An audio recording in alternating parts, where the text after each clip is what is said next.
burya umugwi ugizwe n'abantu,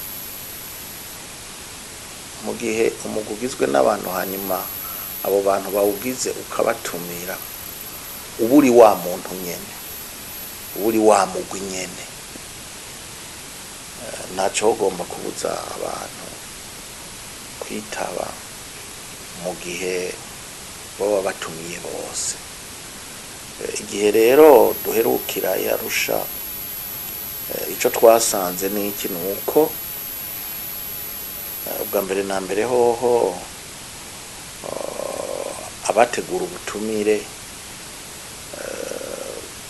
bari batumye leta y'u Burundi ibigiramwo uruhara runini, kandi ngira ngo murazi yuko leta y'u Burundi ari uruhande rumwe rw'abagira imari, ari naco gituma twasanze hari benshi mu bategerezwa gutumirwa batari baje. Urabona nka muri societe civile ba Fokode, ba Prodehash, abo bose ntibari baje, ntitwabishimye rero. Bwa kabiri hariho nabo muri Senarede batari batumiwe. Kuki?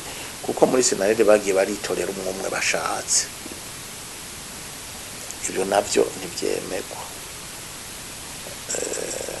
Ni naco catumye umuhuza afata urugendo rwo kuja kubona na Senarede i Bruxelles kugira ngo bavugane ico kibazo.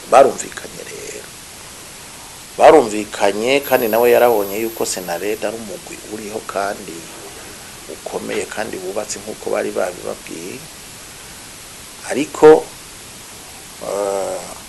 ashobora guhura n'impamvu zitari nke umuntu ashobora kwirigwa arasigura ngaha, zituma agira ati jewe hagutumira umugwi Senarede ntumiye abagize uwo mugwi Senarede.